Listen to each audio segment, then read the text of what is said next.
Go custard, please. Wait, I haven't finished the eating this. All right, that's good.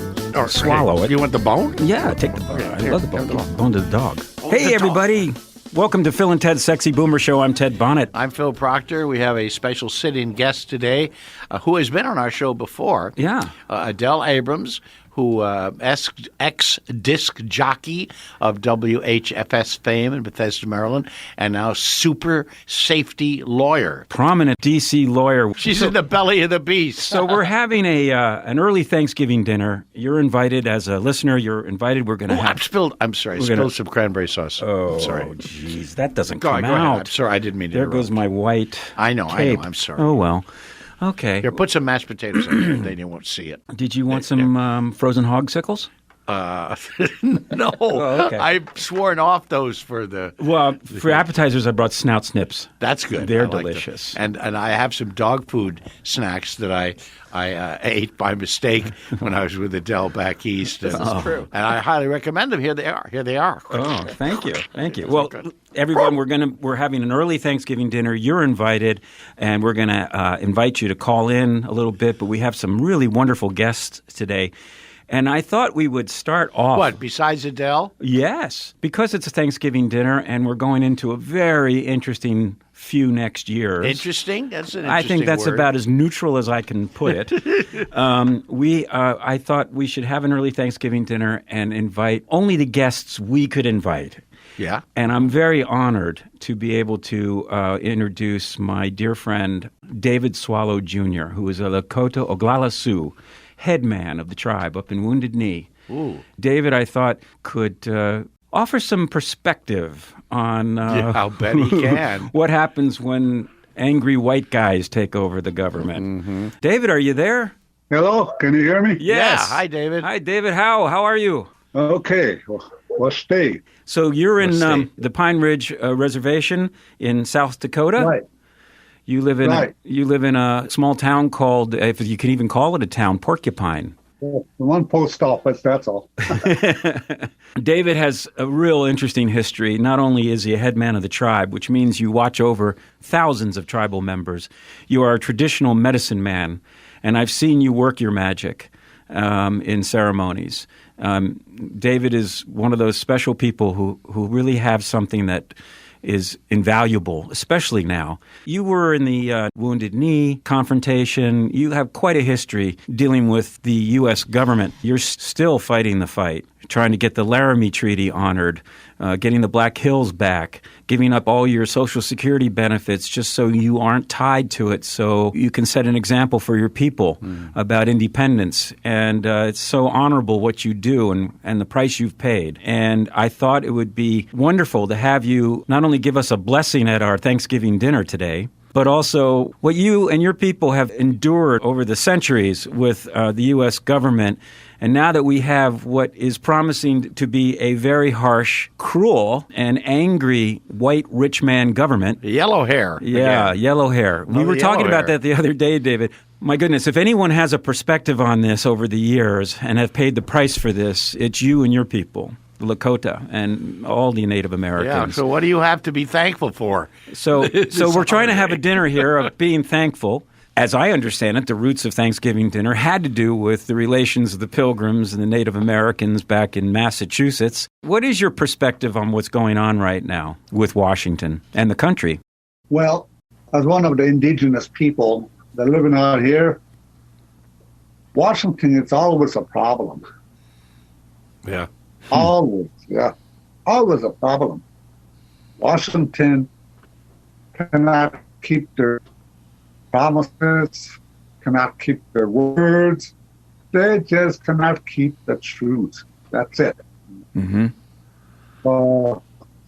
That's how Washington is, and for a long, long time, 1868, 1851, my grandfathers, they have signed a treaty with the military. Mm-hmm. And ever since then, what they have promised us, we're never seen it. Only thing that we see that they promised is to take our land, and did. So, Washington, it's always a problem, And only time a presidential candidate or any political figure that's going to win the world's or the nation's attention is when they visit the Indian countries. So that's only time, they come down and afterwards, nothing, Yeah. nothing. Well, if you move the letters of Washington, I'm sorry to interrupt, but if you move the letters of Washington, D.C. around, it spells, or it says, CD, S word, go down. Yeah. Okay. Right. Yeah. I know one thing about your next president is that there are going to be a lot of changes that you don't agree with. Right. But see, we've been suffering since we're trying to be an American. We've been suffering, us indigenous people. We starve, we die, many things.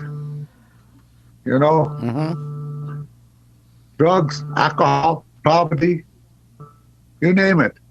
Yeah. Not only drug abusing, but drugs malpracticing, stuff like that, Many things. Experimental programs have been tried out on every reservations of the indigenous nations, So we've been there. You Americans have never been there yet. Yeah. Well, maybe it's our turn. We have not because it's not a place to be. I quite understand. I'm very sympathetic. I mean, we have a convicted felon who is promising and making overt moves to be the most corrupt administration in recent memory, maybe modern times. We have basically it's the wealth class doing a hostile takeover, promising more tax cuts for them and less benefits for the people who have earned them in the lower middle class and middle class. I think anybody outside the 1% now is very vulnerable. And I think people will realize that haven't already that they've elected a well-known con man who has a personality disorder that is going to be retribution. This is something that the Native American tribes have endured from the beginning of this republic. True, very true. That's true. Way from the beginning when we start trusting the government. Yeah.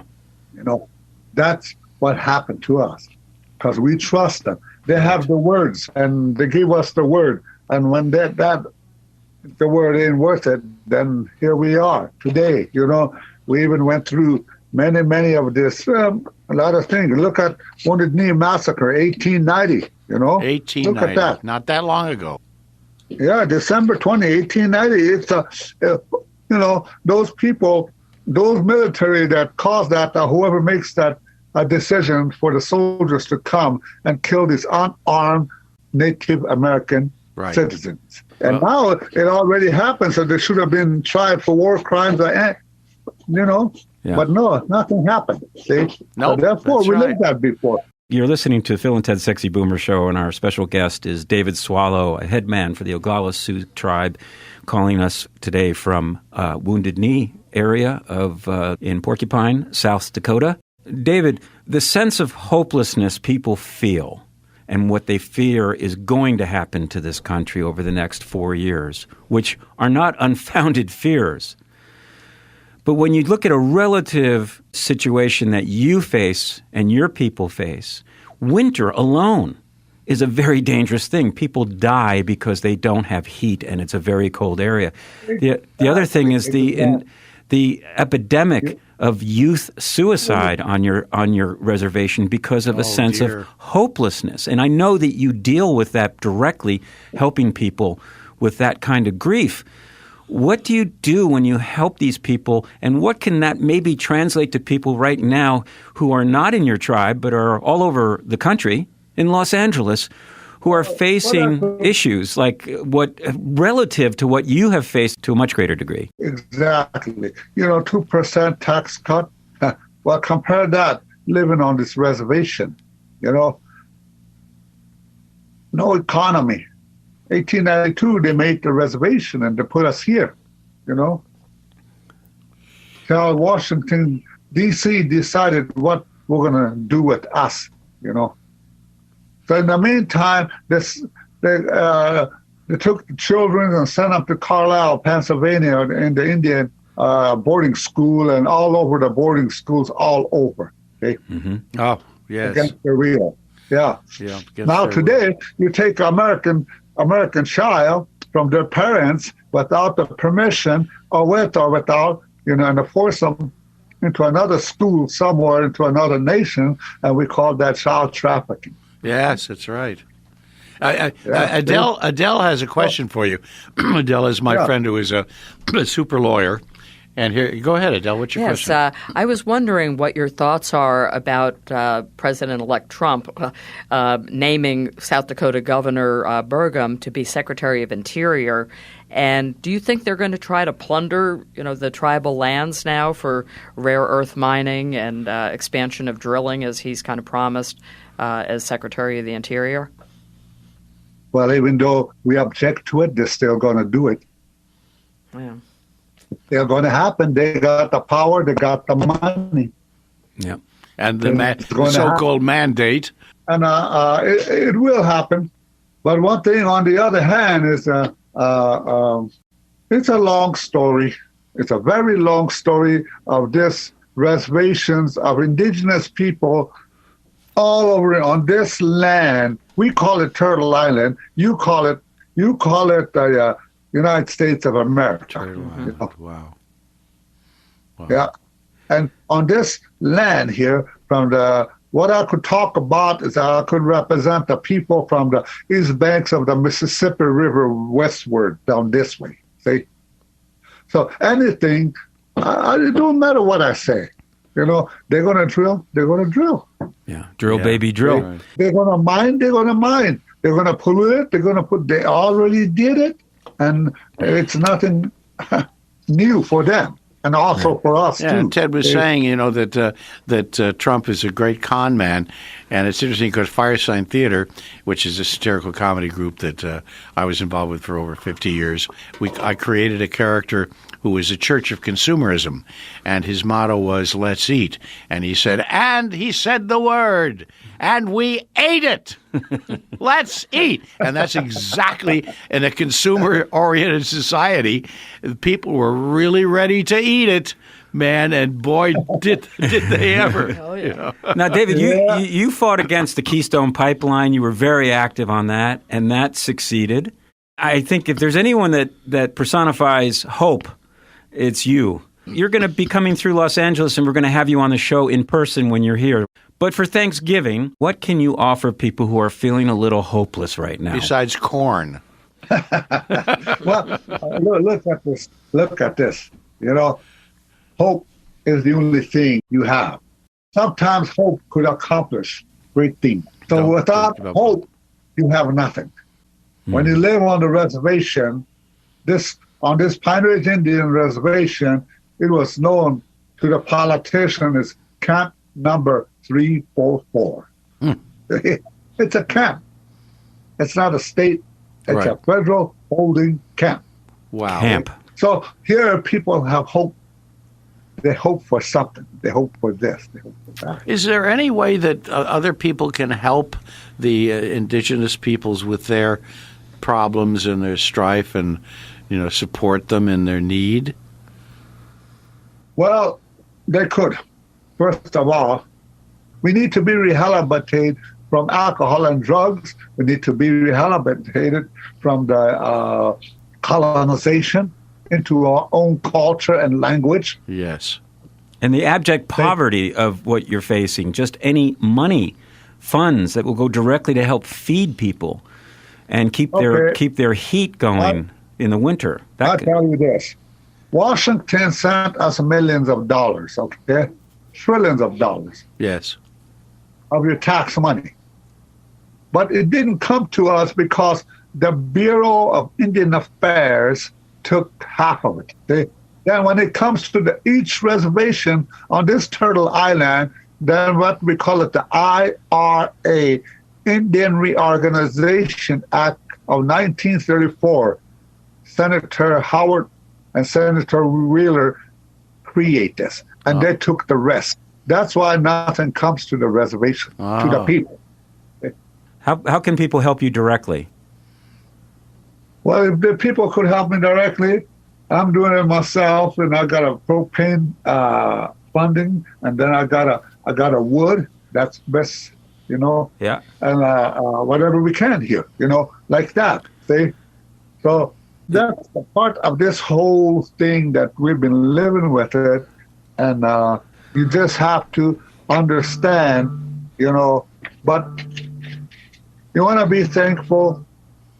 Be thankful for the air that you breathe when you get up in the morning. Be thankful for that you walked on your streets and say hello to your family and all that. When the corporate America and the traditional America collided, the life we know will be no more.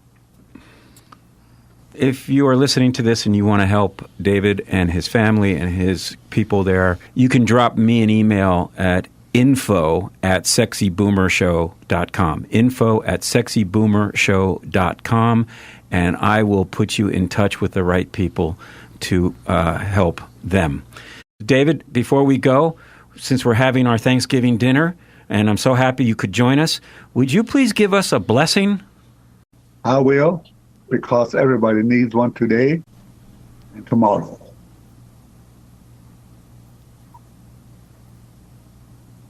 O hechetu na hinawa stiktelo o hechums elo metakwe ask. That's my traditional language. Giving a blessing to the whole people and all my relatives and everything that were relatives, and we are all related.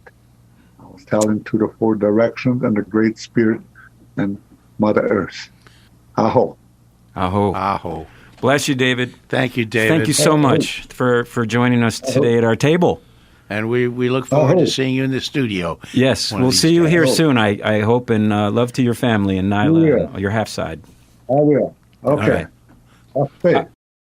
Well, there was a blessing. Yes, we have a David is a remarkable man. I've had the honor of being a friend of his for almost 30 years. Yeah, you've told me some extraordinary stories. We've gone some real adventures, literally had visions. I mean, the man is magical plugged and in. Psychic adventures. And fantastic. And anyway. Even extraterrestrial? Is some of the extraterrestrial adventures?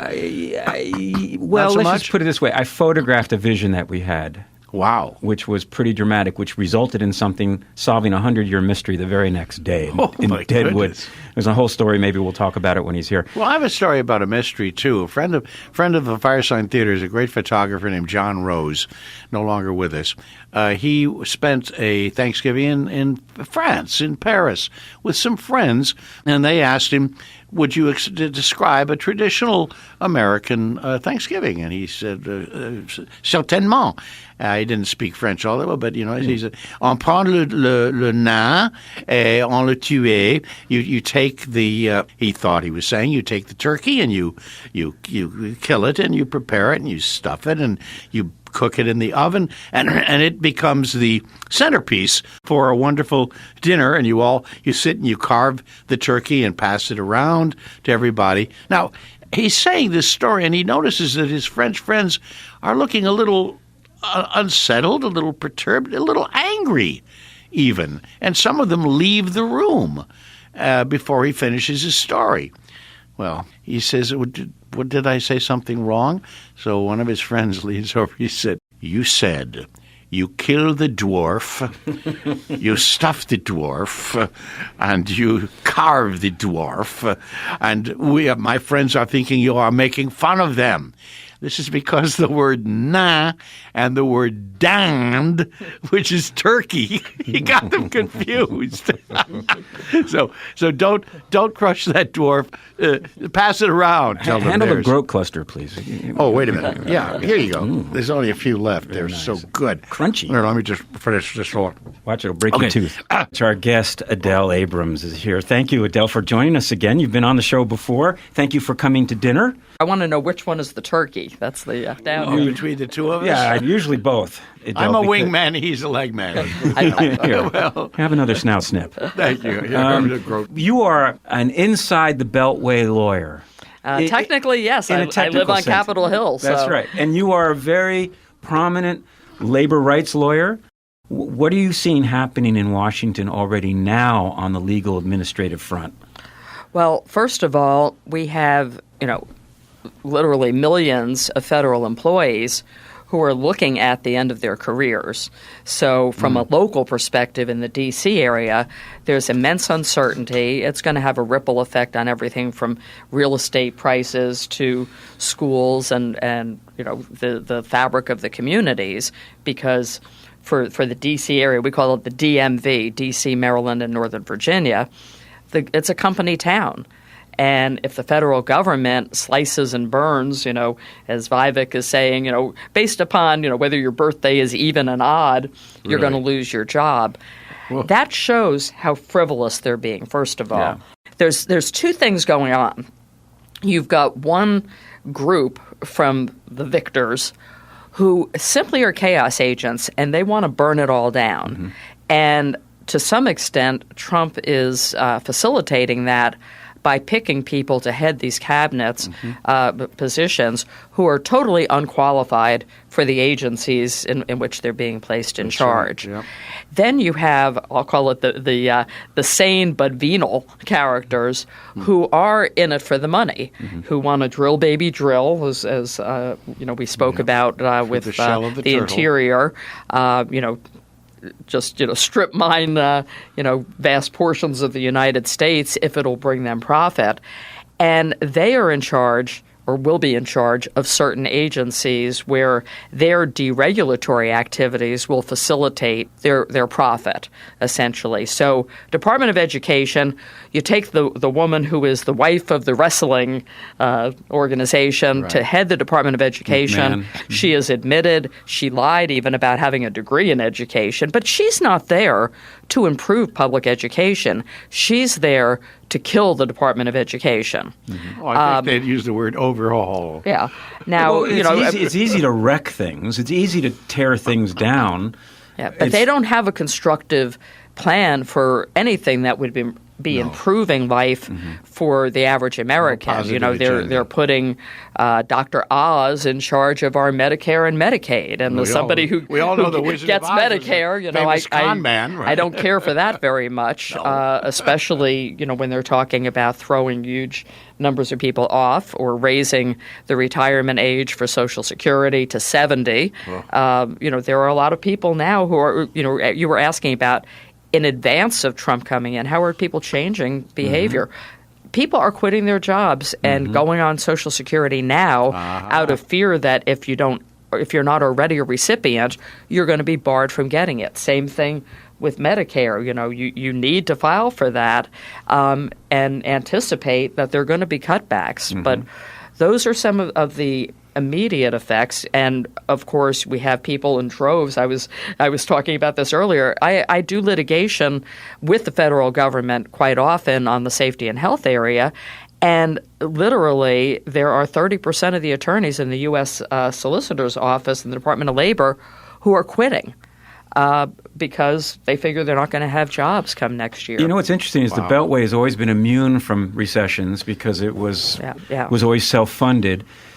What I see happening is these TV hosts taking over the administrations, which were people with sex offenses to make them pliable. Pliable meaning blackmailable. Yeah. What they're doing is looking at eliminating some of these public agencies, and then privatization, which means Musk, for example, in the case of NASA, will jump in. Now, a little bit more, sinister is getting rid of things like NOAA, National Oceanic and Atmospheric Administration. Because they want to privatize it? They want to privatize it, but in the meantime, we're going to be losing access to important critical information about hurricanes, tornadoes, and right at a time when climate change is exacerbating the impact of all of that. We talked a little bit off air about the issue that a lot of people are unaware of, and that is we are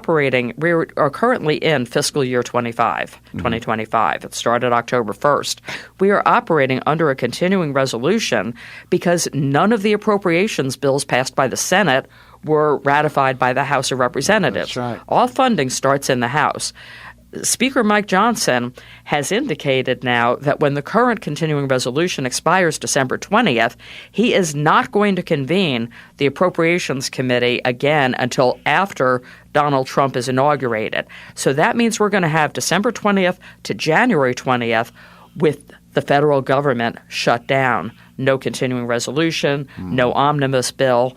And that is going to impact every aspect of our lives, from Social Security checks and Medicare to air traffic controllers to continuation of highway projects. I mean, what are the odds of that actually happening? Because it would be disastrous before he even got into office to allow that to happen. But they don't care. As you know, the cruelty is the point, as was suggested, and there is precedent. I remember, ironically, in December of 1995, I happened to be in Australia because I was celebrating passing the bar exam. This is how long ago it was. Did you pass it by going down under? I was passing going under, and I was in Australia waiting to come back to the U.S., and the federal government did shut down. This was during the Clinton administration, and he had, a hostile Congress.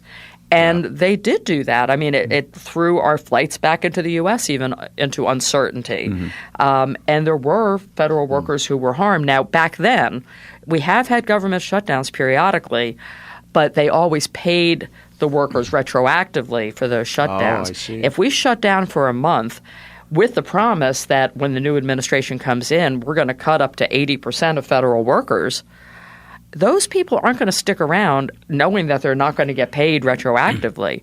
They're going to be. It's going to be.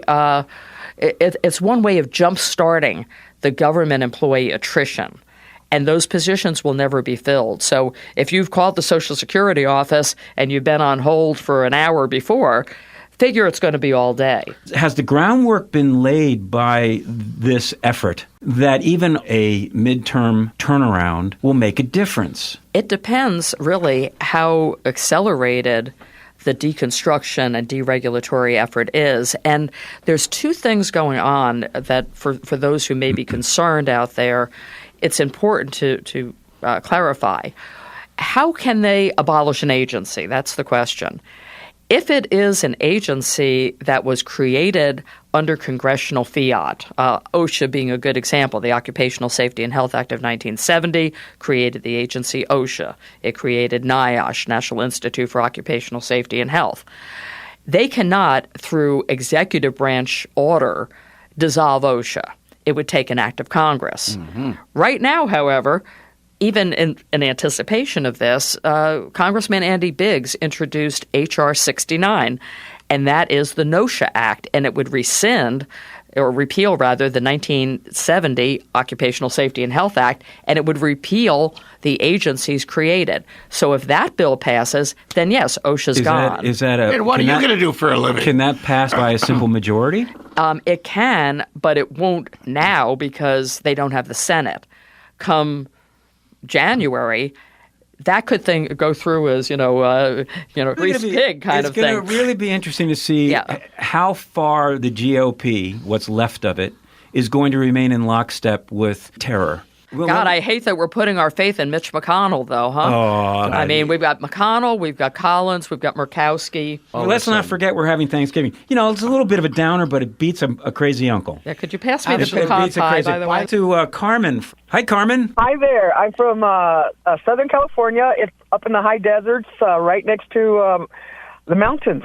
You getting some snow? Well, we've had snow in the last few weeks, and right now the snow, most of it kind of just like melted away, but it's cold. Yes. It's cold up there. Yeah. By the way, Adele said to me the other day, said, does it snow here? It does. I live at 4,200 feet elevation, and it snows. We get snow. Well, welcome to the Thanksgiving table. Did you want to make an offering of some kind? I am very thankful and grateful for the Thanksgiving of goodwill that I grew up with and I know. But I also want to pay respects to the origins of where that all started with the celebrating of the Englishmen in the 1600s of wiping out the Pequot and other nations, and then they would celebrate. Yeah. They would every time they killed an entire village or what they thought was an entire village, they would celebrate. And then Lincoln brought that into, I believe it was Lincoln that brought it into an official holiday. But for the first 100 years, that was like a woohoo, we killed him kind of a celebration. And then it started to change. And so then we got this revision of history where we're like, peaceful union of these Indians and these settlers, right. and all that kind of thing. But, I know that that's not something that we normally learn in history. Yeah. So revisionist history has taken something which was warlike and turned it into something which is pacifist. Right. Bilingual. I'm a translator at our local high school up here in Phelan, and I work with primarily a lot of non-English speakers, and right now the majority of them happen to be unaccompanied children, and so I work. And so the policies that are going to be supposedly instituted by the Trump administration has a lot of kids terrified. Oh, I can't imagine. Well, they're promising to separate families, and remember they caged children before in the first administration. Yeah. I mean, I have kids that were recipients of that. They were in coolers where they were freezing to death, and they called them the hieleras, the coolers. Wow. And they were kids that died in there, and from being unattended. But anyway, so there, I have a lot of firsthand experience with people that have gone that route, and so I just wanted to share a little bit of that because all that is coming back. I've got kids say, Miss, my mom says she's going to have to leave me here so that I'm safe because he was born here. And but she wasn't, and so she's going to leave me here, but I don't know where I'm going to live. My goodness. Well, muchas gracias para su servicio. Thank you, Carmen. Gracias. Thank you for doing Thank you the for good letting me work. serve. Keep it up. I'm very happy that I'm in California because we are a state that is the fifth largest economy in the world. And we can stand up to this, and we're going to stand up to this, because maybe this is going to stimulate localism and states to fight and maybe redefine our republic, where it certainly is overdue for that. And again, that's what makes Pacifica great, like Will Lewis, who started this. We are the only station that is completely free speech because we don't take money from corporations and we don't have advertising. And we have Pacifica stations in Washington, in New York, Houston, and the Bay Area. I just hope that we're going to be part of something very special. And I know that Trump has already promised to take licenses away from people he doesn't like. We'll see if that happens. Yeah. But Pacifica is very vulnerable. It's like Radio Free America. Don't forget, potentially. I mean, Project 2025 calls for strafing any funding for National Public Radio, for Corporation for Public Broadcasting, PBS, and we are going to be relying upon citizen support for free broadcasting, if we are able to push back against the forces that are coming in at the FCC. Right. I mean, we may be looking at Radio Caroline, off the coast of California here. You'll be waving to them from Santa Monica at the beach. But, it's not unthinkable. No, and nothing, especially when you have people like Elon Musk saying, oh, maybe I'll buy MSNBC. Nothing is off the table. Bruce. Hello. Hey. What's up? up? Can you hear me? Yeah, welcome to the table. I didn't know you were going to do a call-in. I would have had more time. I would have come up with a better question. But I've been a fire sign fan since, in the early 70s. I had an older sibling that bought a copy of the, Don't Crush That Dwarf. And anyway, the only question I can think of, what exactly is a groat cluster? Groat cluster is actually a medieval snack. It was very popular at the early Renaissance pleasure fairs back in the 1500s. Yeah. It's pounded wheat, if you will, which is the name of the original cereal, pounded wheat, back in the 1400s, I think that was. Mm-hmm. But it didn't catch on because people confused it with pounding meat, and that had a bad connotation. So I'm not sure I believe you. You don't have to, because the major question is, what is reality? And as we know, everybody now has their own reality. So who's to say that I'm just making this all up? Thank you, Bruce. Thank you, Bruce, you troublemaker. And let's talk to Mike. You have a bone to pick, I hear. Please, people, no poultry bones to dogs. Thank you, Mike. Appreciate that. That was Mike's call to warn us This against message brought to you by poultry Luna. legs to dogs. Hey, whatever's on your mind is Boy, welcome at our Thanksgiving shows you table. really people are very aware out there, and they love animals, and we love animals too, especially when they taste as good as this stuff. Yeah. I don't even know what You're is eating it? the Is dogs. this You're the eating the squirrel? cats. Uh-oh. Is this the squirrel? That's a little chewy, but yeah. it's good. Can I have another piece of tail? Sure. Over there? Thank you. Hey, come on now. That's good. What do you mean, come on? Pass it over here. Here. Don't be funny, Thank you. Oh, this has got fur on it still. I don't know. No, I'm going to pass it. Here, have the frozen hogsicle. You can't beat it. Okay. Well, in our remaining time left. Wait a minute. In what sense of the word do you mean that? As a Washington lawyer. That sounds like a curse somehow. I don't know. That's but Washington it's liar. important to have good Washington lawyers, and you fight for labor rights. And since we're here at the Thanksgiving table, a little hope. We hear all these threats and promises, but how much of it's going to really happen? What are the roadblocks that could protect us? Trump really wants to be a popular politician when you get down to it, so a lot of this might be just bluster. But what do you think? Well, a couple of things. First of all, for hope, the House majority that is Republican is very narrow. As of right now, they have 219. They need 218 for a majority.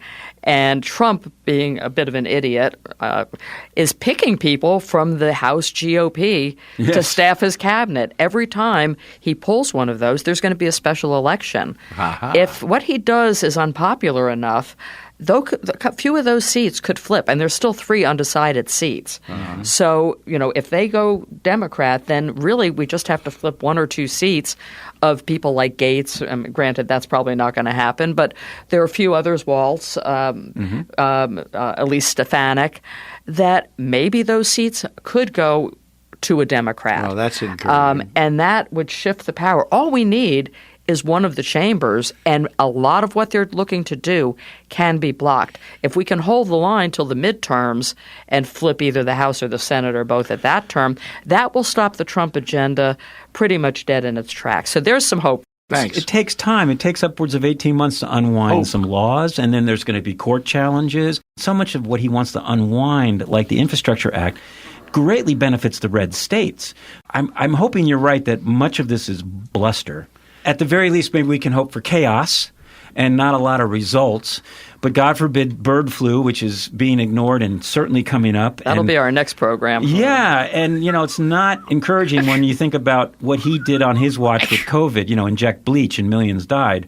So the bird flu, these are things, and climate change, which you cannot delay any longer. These are the things that maybe people, if they need to, take to the streets. We'll see if the U.S. military will turn on their own people. I don't see that happening. No, that is the biggest thing. He has said about declaring martial law and using the military from day one. If that happens, we are going to be really in a different America than any of us have ever experienced before. But he also said, can't you just shoot them in the legs? Remember that, the protesters? Yeah, but then they're taking away health care, so we can't get our shot legs fixed. I mean, it's bleak. We did elect a mad king. Where else can you go to a Thanksgiving dinner, be invited, all comers, be invited to hear some truth and unvarnished talk? By the way, would you like the unvarnished turnips? Yeah, could I have some more sugar coating on that? Yeah. Thank you, Adele, and thank you, David Swallow Jr. There is a lot to be thankful for. We have so much going for us. We do have our freedoms, and you do have your friends and loved ones. Just be close to the people you love and trust, and we will get through this together. All right, we'll see you next week. Thank you, dear friends. I'm Ted Bonnet. I'm Phil Proctor. And this is Phil and Ted's Sexy Boomer Show. And you can hear our shows, all of them, at our website, sexyboomershow.com, and on all your favorite Stay sexy, podcast folks. platforms. We'll see you next week. Bye.